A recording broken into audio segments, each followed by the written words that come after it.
Why did the most popular girl in school destroy her own life?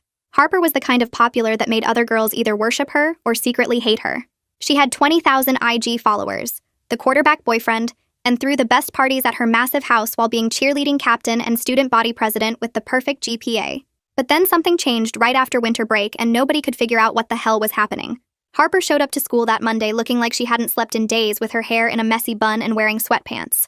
She walked past her boyfriend without acknowledging him, and when her best friend tried to talk to her, Harper just stared through her like she was invisible. During lunch, instead of sitting at her usual table, Harper sat alone in the corner deleting every single photo from her Instagram. The next day, Harper posted this bizarre video where she was crying and laughing at the same time saying, "You guys have no idea what you're looking at when you look at me, and if you knew you'd run so fast." She deleted it within minutes, but screenshots were already everywhere. She started showing up late to cheer practice, moving like a zombie until the coach finally benched her. I saw her boyfriend tried to talk to her after school, and she looked him dead in the eyes and said she couldn't stand the sight of him anymore, which was insane because they'd been together for 2 years. But that was just the beginning of Harper completely unraveling in front of everyone. She started taking pictures of every adult man in school with her phone like she was building some kind of database, and when teachers asked her to stop, she would say she was documenting reality for the first time. She removed every photo from her locker, including family ones, and replaced them with missing persons posters she'd printed from the internet. During chemistry class, she suddenly asked the teacher if he'd ever wondered how many dangerous people walk among us pretending to be normal, and when he told her to sit down, she just walked out. She started avoiding going home, and would sit in her car in the parking lot for hours, just watching her house from across the street like she was scared to go inside. Harper started leaving notes in the principal's mailbox every morning at 6 that said things about checking criminal databases and background records according to the secretary who opened them. She would flinch whenever adult men walked past her and started recording conversations on her phone whenever her father's name came up like she was gathering evidence. Her friends tried an intervention, but Harper kept saying they lived in a bubble where monsters looked like regular people, and nobody wanted to see what was right in front of them. She stopped wearing makeup and started wearing her dad's old college sweatshirt every day, but would pull at it constantly like it was burning her skin.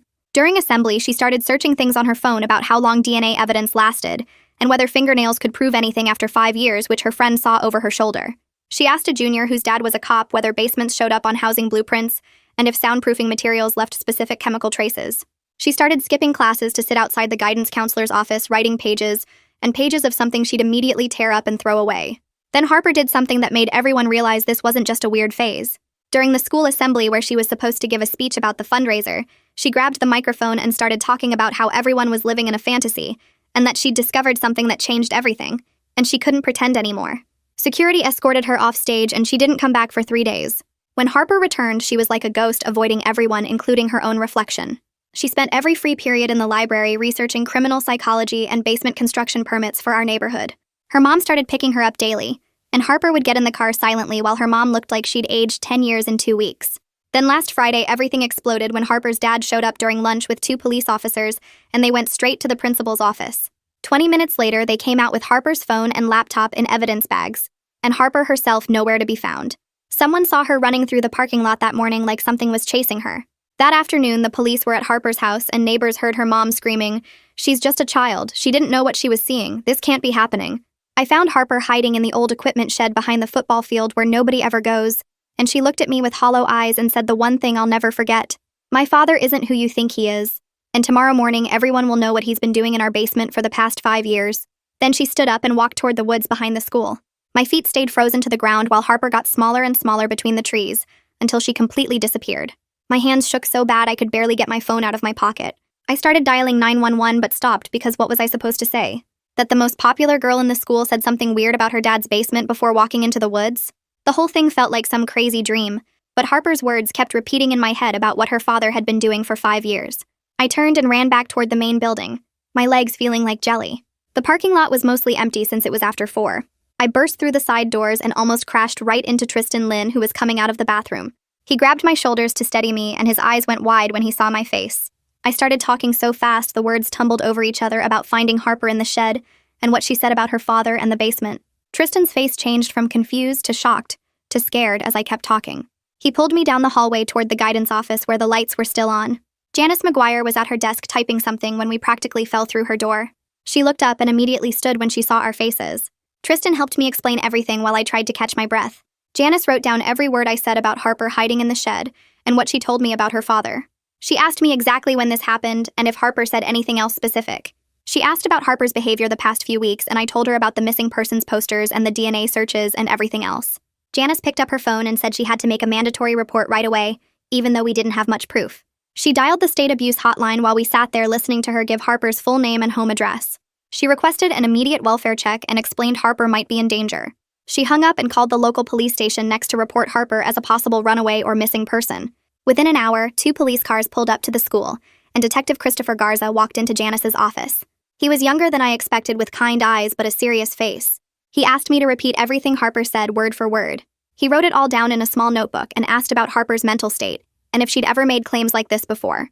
He explained they needed more than just Harper's statement to get a warrant for her father's basement. He said they'd check the house, but without probable cause, they couldn't search specific areas.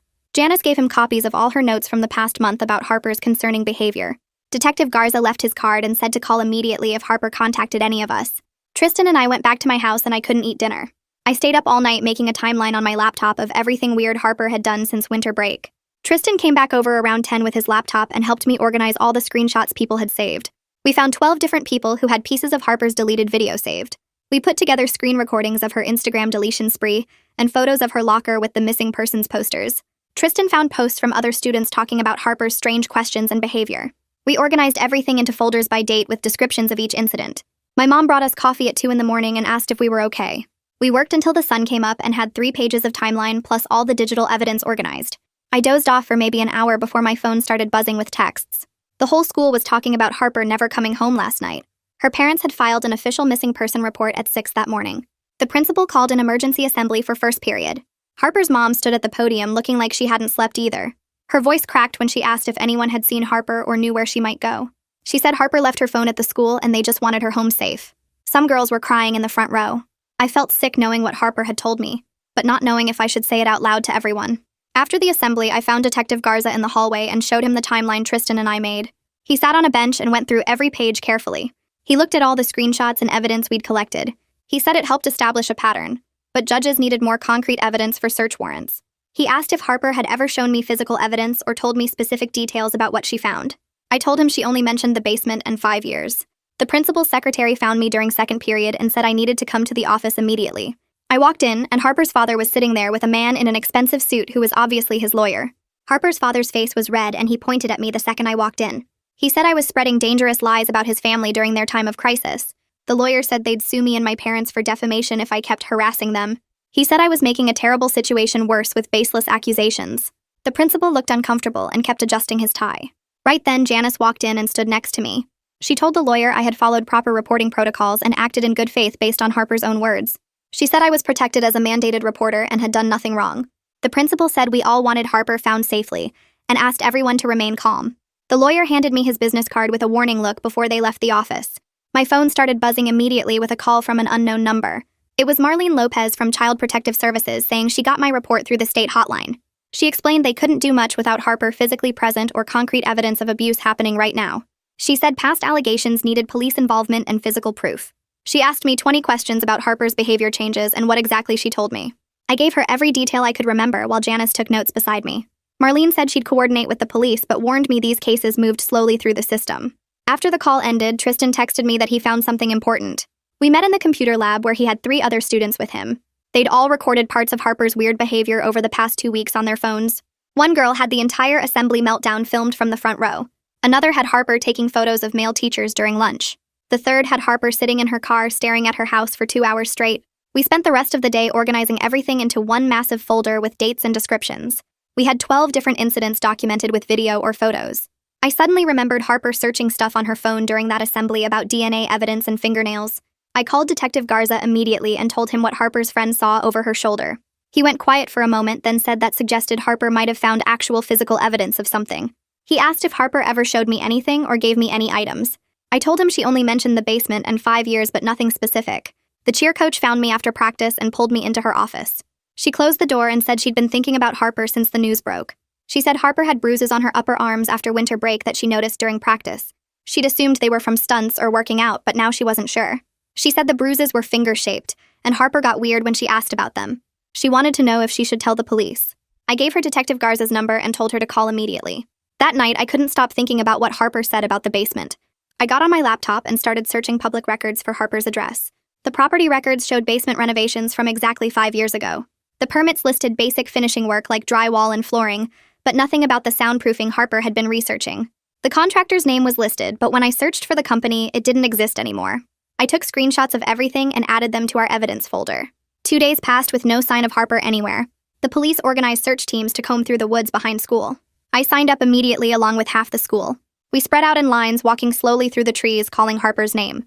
The woods were bigger than I realized, with trails going in every direction. I kept thinking about Harper walking into these same woods looking so broken. We searched for 6 hours, finding nothing but old beer cans and trash. On the second day of searching, I went back to the area near where I'd last seen Harper. I followed a deer trail deeper into the woods than the main search teams had gone. Under some leaves near a fallen tree, I saw something black. It was Harper's phone, covered in dirt and dead. I didn't touch it, but called Detective Garza immediately. He arrived within 20 minutes with an evidence team. They photographed everything before bagging the phone carefully. Garza said their tech team would try to recover any data even though it was dead. 3 days later, Garza called me with an update. The tech team had recovered Harper's search history from her phone. She'd been researching 5 missing women from our area repeatedly for weeks. All of them had vanished over the past 5 years. All were between 16 and 22 years old. All had brown hair like Harper. Garza said they were now looking for connections between these cases and Harper's father. He couldn't share more, but said this was becoming much bigger than they initially thought. The principal's secretary found me the next morning before first period. She looked around nervously, then whispered that she needed to tell me something. She said Harper's dad had been in yesterday arguing with the principal about containing the situation and protecting the school's reputation. She said he was demanding they control what students were saying and threatened to pull his donations. She'd kept copies of all those notes Harper left in the principal's mailbox about checking criminal databases. She handed me a folder with photocopies of 12 different notes. Each one mentioned specific things to investigate about people's backgrounds. Some had dates and locations that didn't make sense to me yet. I gave everything to Detective Garza that afternoon. That night around 11, my phone buzzed with a text from a blocked number. It said Harper was safe but couldn't come forward yet. The message mentioned something specific about our chemistry class that only Harper would know about, a joke our teacher made about periodic table elements. I immediately forwarded it to Garza, who said they'd try to trace it, but blocked numbers were nearly impossible to track. The text gave me hope that Harper was alive somewhere even if she couldn't come home yet. The next morning, Marlene Lopez called me during first period asking if I could meet after school with her, Janice, and Detective Garza. I got to Janice's office at 3:30, where they were already waiting with papers spread across the desk. Marlene explained they needed to coordinate everything we knew, but had to be careful about protecting Harper, even if that meant moving slowly. She kept checking her phone and writing notes while Garza went through the timeline I'd made, asking specific questions about dates and times. After an hour of going through everything, Marlene said they had enough to keep building the case but needed more concrete evidence. That evening, I was doing homework when my phone rang with a number I didn't recognize. The woman on the other end said she was Harper's neighbor and had seen the news coverage about Harper being missing. She told me about hearing strange noises from their house late at night for the past year, like hammering and drilling sounds. She remembered seeing delivery trucks bringing construction materials to their house last summer, but thought they were just doing normal renovations. I took notes on everything she said and texted Garza immediately, who said he'd contact her directly. The next day at lunch, Tristan showed me something on his phone that made my stomach drop. He'd been scrolling through old social media posts from parties at Harper's house and found one from 2 years ago, where you could see boxes in their hallway. When he zoomed in, the labels were clear as day, reading acoustic foam and sound-dampening panels. We sent the screenshot to Garza right away, who responded that this was exactly the kind of evidence they needed to establish a timeline. Later that afternoon, Garza called me with an update about the missing persons Harper had been researching. Requested Reds is on Spotify now. Check out link in the description or comments. He said none of them had any official connection to Harper's father that they could find yet, but he was now looking at when each woman disappeared compared to when the basement was renovated. The dates were starting to line up in ways that made him suspicious, but he needed more to make it solid. 2 days later, I was walking to my car after school when I saw Harper's mom sitting in her car in the parking lot looking lost. She got out when she saw me and walked over with tears already running down her face. She grabbed my arm and whispered that she'd found something in the basement after Harper ran away, but her husband made her promise to stay quiet about it. Her hands were shaking so bad she could barely hold her car keys, and she kept looking around like someone might be watching us. I told her she needed to talk to Detective Garza about whatever she'd found, and after a few minutes of crying, she finally agreed. We got in my car and I drove her to the police station while she sat in the passenger seat twisting her wedding ring and mumbling about how she should have known something was wrong. At the station, Garza met us in the lobby and took us to a private room where Harper's mom could talk without anyone hearing. She was in there for 3 hours while I waited in the lobby reading the same magazine over and over. When she came out, her face was completely white, and Garza had his hand on her shoulder telling her she'd done the right thing. That evening around 7:30, I got an email that made me sick to my stomach. Harper's father's lawyer had sent cease and desist letters to me, Tristan, and several other students demanding we stop spreading false information about their client. The letter threatened legal action if we continued talking about the case and accused us of defamation and harassment. I immediately forwarded it to Janice, who called me within 5 minutes telling me not to worry. She said she'd already contacted a legal aid attorney who specialized in witness protection, and he confirmed we were protected since we were cooperating with an active investigation. The next morning, the junior whose dad was a cop found me before homeroom and pulled me aside. He said his dad had mentioned Harper's case at dinner last night, and apparently the whole department was working on something bigger than just a missing person case. His dad said they were trying to find a specific location within the house, but needed more precise information about the layout. That's when I remembered Harper asking about blueprints and basement layouts during her breakdown, and how obsessed she'd been with construction permits. During lunch, I went to the city records office and requested the original house plans for Harper's address from when it was built in 1987. The clerk printed them out for $5, and when I compared them to the renovation permits from 5 years ago, something didn't match up. The original plans showed a utility closet in the basement that wasn't mentioned in any of the renovation paperwork, and the square footage numbers we were off by about 100 feet. I took photos of both documents and sent them to Garza, who replied immediately saying this was huge, and asking if I could bring the originals to the station. 3 days after Harper had disappeared into the woods, we finally got news about her. A gas station attendant 2 towns over had called the police after seeing Harper's photo on the news and recognizing her from security footage. The video showed Harper buying water bottles and sandwiches at 2 in the morning before walking out and disappearing into the darkness again. At least we knew she was still alive and trying to take care of herself, even if she wasn't ready to come home yet. Detective Garza called me the next morning while I was eating breakfast and asked if I could meet him at the station after school. When I got there, he led me to the same private room and closed the door behind us. He sat down across from me and pulled out a folder with Harper's name on it. He told me Harper had reached out to them through a victim advocate at a women's shelter 3 towns over. She was safe and providing information, but wasn't ready to come forward publicly yet. He said she'd been staying at the shelter under a different name, and the staff there was helping her process everything. The advocate had been working with Harper to document her memories and gather any evidence she might have kept. Garza showed me a photo Harper had sent them of a journal she'd been keeping since winter break, with dates and descriptions of things she'd found. He couldn't show me the details, but said it was helping them build a timeline of what happened in that house. That same afternoon, the school board called an emergency meeting about what everyone was calling the situation, even though Harper's name was all over social media. Parents packed the auditorium and the arguments got so loud security had to step in twice. Half the parents wanted the school to support the investigation fully, while the other half worried about the school's reputation and property values. Some moms stood up and started yelling about how this was all rumors, and the school shouldn't be involved in destroying a good family's name. Another parent shot back that protecting kids should matter more than protecting the school's image. The principal tried to keep order, but people were recording everything on their phones and posting it live. The board finally voted to cooperate fully with law enforcement and provide counseling services for affected students. 2 days later, Harper's mom filed for an emergency protective order against her husband and moved out of their house. Her lawyer released a statement saying she was cooperating fully with the investigation and had no knowledge of any illegal activities. I saw her at the grocery store looking like she'd lost 20 pounds in 2 weeks. She was buying basic supplies and her hands shook as she loaded bags into her car. The cashier told me later that Harper's mom had been staying at her sister's place across town. That Friday morning, I woke up to sirens and saw on the local news that a forensic team had arrived at Harper's house with a warrant. Neighbors stood on their lawns watching as people in white suits carried evidence bags and photography equipment through the front door. The news helicopter circled overhead while reporters interviewed anyone who would talk. I rode my bike over and watched from down the street as they set up a tent in the driveway. Box after box came out labeled with evidence tape and loaded into a van.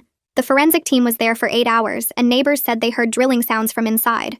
One guy in a hazmat suit carried out what looked like pieces of drywall in clear plastic bags. The whole neighborhood felt different with yellow tape around Harper's house and cops stationed at both ends of the street. Tristan met me at the coffee shop that evening, and we sat there refreshing the news on our phones. We'd gotten closer through all this mess and spent most afternoons together trying to make sense of everything. He'd been keeping track of all the social media posts and screenshots people had taken of Harper's breakdown. We both felt guilty for not seeing the signs sooner, even though we barely knew Harper before this. Tristan had started having nightmares about basements and hidden rooms. We stayed at the coffee shop until they closed, just so we didn't have to be alone with our thoughts.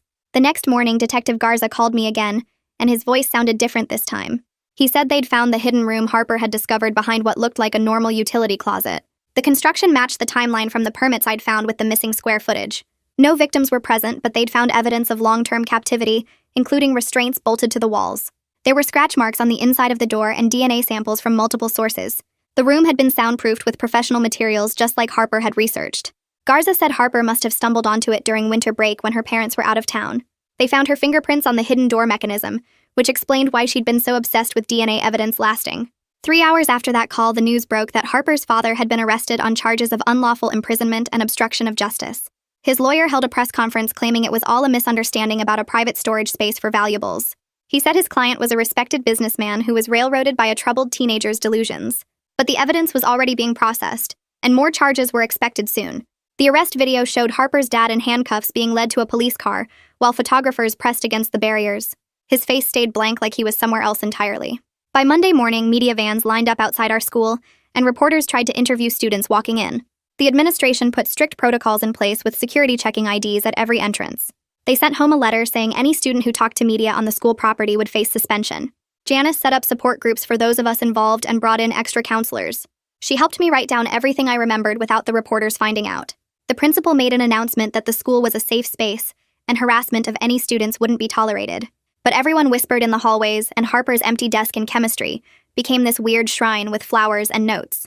Thursday afternoon, I was walking to my car when I saw Harper in the main hallway with a woman in a suit. She looked exhausted with dark circles under her eyes, but also determined in a way I'd never seen before. She saw me and mouthed "thank you" before following the woman into the interview room. I found out later she'd come to give her official statement with a victim advocate from the state. She was there for 6 hours going through everything with detectives and prosecutors. Janice told me Harper was incredibly brave, and her testimony would be crucial for the case. Within days of the arrest making national news, 5 families of missing women contacted the police. They'd seen Harper's father's photo and recognized him from their daughter's last known locations. Detective Garza's team started the long process of connecting evidence from the basement to cold cases. 3 of the missing women had disappeared from areas where Harper's dad had business trips. The other 2 had worked at companies where he'd been a consultant years ago. The forensic evidence from the hidden room was matched against DNA from the missing persons database. The matches started coming back positive for 3 of the missing women within 48 hours. I was sitting in the cafeteria when the news alert popped up on my phone about Harper's father's bail hearing being scheduled for that afternoon. The judge set it at $2 million after the prosecutor showed evidence that he'd been transferring money to offshore accounts for years and had property in countries without extradition treaties. His lawyer argued for lower bail, but the judge said the flight risk was too high with multiple potential murder charges coming. They froze all his assets that same day, including the house and his company accounts, while investigators started tracing where the money went. The school called an emergency staff meeting that Monday morning, and I saw teachers coming out looking shaken. The principal sent out an email saying they were implementing mandatory reporting training for all staff members starting immediately.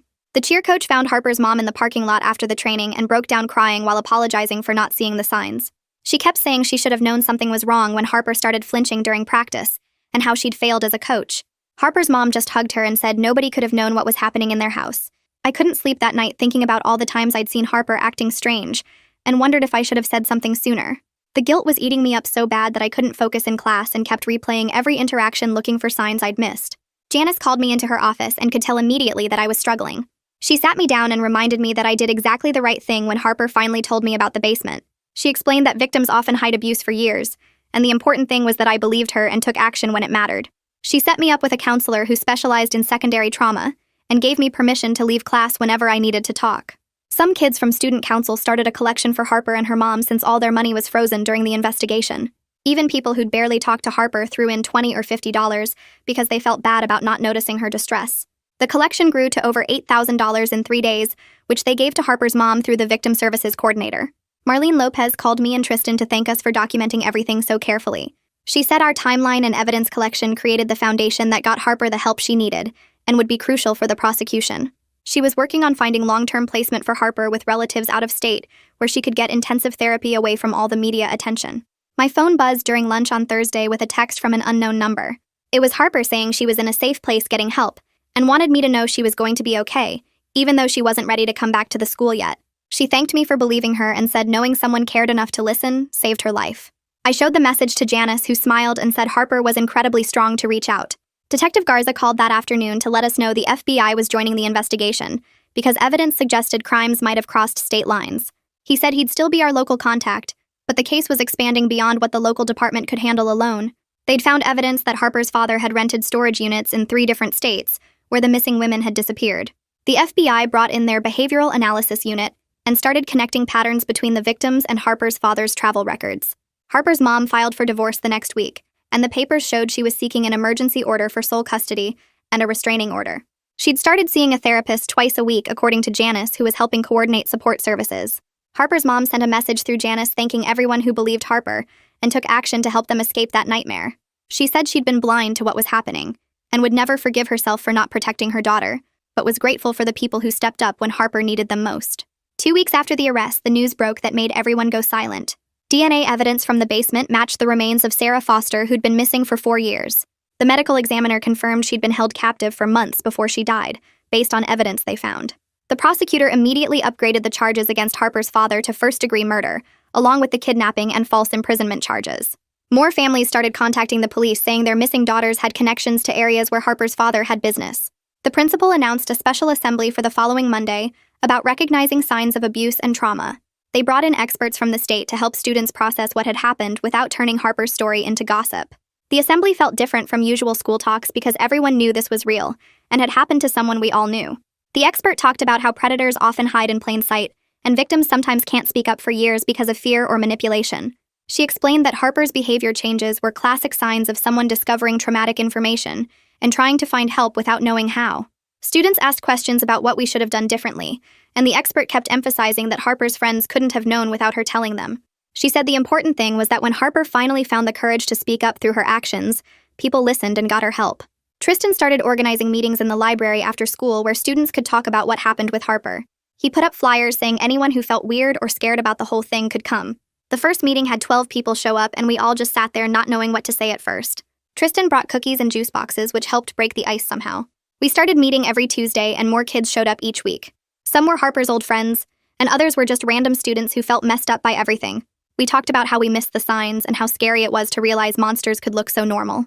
The meetings helped us feel less alone in dealing with all the crazy stuff that went down. Harper's best friend showed up to the 4th meeting looking like she hadn't slept in days. She kept saying she should have known something was wrong when Harper started acting weird. She told us about the intervention they tried and how Harper kept talking about monsters looking like regular people. Janice came to that meeting and explained that nobody could have known what Harper was dealing with. She said predators are really good at hiding and victims often can't talk about it directly. Harper's friend cried for like 20 minutes while we all sat there not knowing what to do. Janice gave her some tissues and said guilt wouldn't help Harper, but support would. The friend started coming to every meeting after that and slowly stopped blaming herself so much. 3 weeks later, I got called to the courthouse to talk to the grand jury about everything I saw. The prosecutor met with me first to go over what they'd ask me about. She said my notes and timeline were super important for showing when Harper discovered the truth. I sat in this big room with 23 people staring at me while I answered questions. They wanted to know every detail about finding Harper in the shed and what she said about her dad. The prosecutor asked about the timeline I made and all the weird stuff Harper did after winter break. I showed them the screenshots of her deleted video and explained how she researched missing people. The whole thing took 3 hours and my hands were shaking the entire time. When I finished, the prosecutor said our evidence helped prove Harper discovered something real, not imagined. Harper's dad went to court the next month and his lawyer said he wasn't guilty of anything. The news showed him in a suit looking all normal while his lawyers talked about lack of proof. They said the basement room could have been for storage and the DNA might be contaminated. The prosecutor told us not to worry because they had tons of physical evidence from the basement. She said they found restraints bolted to the walls and scratch marks everywhere. They had DNA from hair and blood that matched missing women from years ago. The defense could say whatever they wanted, but the evidence was solid. More test results came back linking 3 more missing women to Harper's dad's basement. The families of those women had been searching for years without answers. One mom had been putting up posters for 5 years hoping her daughter would come home. The police called each family privately before releasing the names to the media. Our town held a memorial service at the park for all the victims they identified. Hundreds of people showed up with candles and flowers to remember the women. Some families spoke about their daughters and what they were like before they disappeared. It was the saddest thing I'd ever been to, but also important for everyone to grieve together. Harper decided she couldn't come back to our school after everything that happened. Marlene told us Harper was living with an aunt in another state to get away from everything. She was doing online classes to finish junior year while getting therapy twice a week. Harper wanted to graduate on time so she could still go to college next year. Her mom moved to the same town to be near her and start over somewhere new. They both needed to be far away from the house and all the memories. The principal called a staff meeting that nobody was supposed to know about, but word got out anyway. He announced he'd be retiring at the end of the school year after 30 years. Everyone knew it was because of how he handled Harper's situation at first. He'd ignored her weird behavior and the notes she left instead of investigating properly. Parents had been calling for his resignation since the truth came out about Harper's dad. The school board probably told him to retire quietly instead of getting fired publicly. Detective Garza came to the school to talk about starting a program for students. He wanted to teach kids how to recognize warning signs and report stuff safely. The program would meet once a month and cover things like how predators work and what to do if someone tells you something bad. He said what we did for Harper showed that young people could make a difference. Lots of students signed up because we all felt like we needed to learn from what happened. Garza brought in other cops and social workers to help teach the classes. Marlene stopped by one of our support group meetings to give us an update on Harper. She said Harper was doing better in therapy and starting to process everything that happened. Harper was even thinking about maybe helping other survivors someday when she was ready. Her therapist said she was really strong and making good progress dealing with the trauma. Marlene couldn't share details but wanted us to know Harper was going to be okay eventually. 6 months went by before we heard the news that Harper's dad took a plea deal. He admitted guilt to avoid trial and got life in prison without any chance of parole. This meant Harper and her mom wouldn't have to testify in court and relive everything. The prosecutor said it was the best outcome because the families got justice without more trauma. Harper's mom sent a message through Marlene saying they were relieved it was finally over. 2 weeks later, the principal called an assembly where he read Harper's letter out loud to the whole school. She wrote about finding the strength to speak up even when nobody believed her at first. She thanked me and Tristan by name for listening when she had nobody else to turn to. She thanked the counselor and the detective for taking her seriously when it mattered most. She told other students that if something bad was happening to them, they should keep trying until someone listened. The letter said she knew it was hard, but staying silent only helped the people hurting you. By the time the principal finished reading, there wasn't a single person not crying in that auditorium. The school board met the next week and voted to create something called the Safe Disclosure Protocol. They didn't use Harper's last name, but everyone knew it was because of what happened to her. The new rules meant any student who reported something serious would get immediate support and protection. They hired 2 more counselors just to handle these kinds of situations going forward. The protocol included training for all teachers on recognizing warning signs and responding the right way. At the end-of-year award ceremony, they called Tristan and me up on stage for a special citizenship award. It felt weird getting recognized for doing what any decent person should have done. We accepted it but said we were taking it for everyone who helped Harper through everything. The principal shook our hands, but you could tell he was uncomfortable since everyone knew he was retiring because of this. Harper's mom contacted the school through her lawyer saying the house finally sold after sitting empty for months. She donated all the money from the sale to a fund for victims of violent crimes. She sent updates through the counselor about how they were doing in their new city 3 states away. She was working at a nonprofit now, and Harper was finishing school online while getting lots of therapy. Spring came and college acceptance letters started arriving for all the seniors, including me, even though I was just a junior. I got into the State University's social work program with early admission, which I applied for after everything that happened. Working with the counselor and the social worker showed me that's what I wanted to do with my life. Tristan got accepted to the criminal justice program at the same school because Detective Garza inspired him so much. We were both going to the same college, which made everything less scary about leaving home. Graduation day arrived and nobody expected Harper to show up since she'd been gone for months. But right before they started calling names, she walked in with her aunt and 2 cousins surrounding her protectively. She looked different with shorter hair and more confidence in how she carried herself than before. When they called her name, the entire auditorium erupted in the loudest cheering I'd ever heard at a graduation. She walked across that stage with her head held high and accepted her diploma like she'd earned every bit of it. People stood up and kept clapping until she sat back down with her family, who never stopped smiling at her. After graduation, there was a big party at someone's house, and Harper actually showed up for a little while. We ended up talking by the pool away from everyone else for the first time since everything happened. She told me she was planning to study psychology in college to understand trauma and help other survivors heal. She said therapy saved her life, and she wanted to do that for other people who went through terrible things. She seemed stronger and more focused than the popular girl I remembered from before winter break. Detective Garza stopped by the party, which surprised everyone since cops don't usually show up unless there's trouble. He found me and Tristan to tell us the investigation ended up solving 7 cold cases from the past decade. He said our documentation and refusal to give up made all the difference in building the case. 3 of those cases were the missing women Harper had researched, and 4 others nobody had connected before. He shook our hands and said we showed him that young people could change things when adults weren't paying attention. A week before we left for college, a package arrived from Harper's mom with graduation gifts for everyone who helped. Inside were these nice pens with our names engraved and handwritten thank you notes on fancy paper. Her note to me said she'd never forget how I found Harper and got her help when she needed it most. She wrote that she was working with state legislators now to make reporting laws stronger for schools. She wanted to make sure what happened to them could help protect other families from going through the same thing. The last week of summer, Harper surprised everyone by starting a blog about surviving trauma and finding justice.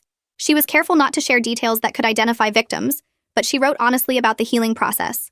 She posted about therapy techniques that helped her and resources for other survivors trying to rebuild their lives. The blog got thousands of followers in just the first few days as people shared it everywhere. She wrote about how justice doesn't fix everything, but it helps you start moving forward with your life. The week before we all left for college, I stopped by the community center to drop off some donation boxes and saw Harper in the gym teaching a self-defense class to about 15 teenage girls. She was showing them how to break a wrist hold and demonstrating the moves with this calm confidence I'd never seen from her before. The girls were watching her so carefully and taking notes while Harper walked around adjusting their stances and explaining how to use someone's weight against them. She had this genuine smile on her face as she helped a younger girl who kept messing up the technique, and when the girl finally got it right, Harper gave her this big high five. After class ended, Harper saw me and waved me over to help her put the mats away. She told me teaching these classes made her feel like she was taking back control and giving other girls tools she wished she'd had sooner. 5 years went by faster than I expected with college, and starting my social work job at a youth shelter downtown. Then last month, I got this fancy invitation to a book launch party at a hotel conference room for Harper's memoir about trauma and systemic change in protective services. When I walked in, Tristan was already there wearing a detective badge just like Garza used to have, and talking to Marlene, who'd become a regional director for child services. Harper stood at the podium looking professional in a business suit, talking about how her worst experience became her mission to reform how institutions handle disclosure and protect victims. What a joy to tell that one. Thanks for listening with an open heart. It makes it all worth it. Subscribe if you'd like to keep making more happy memories here.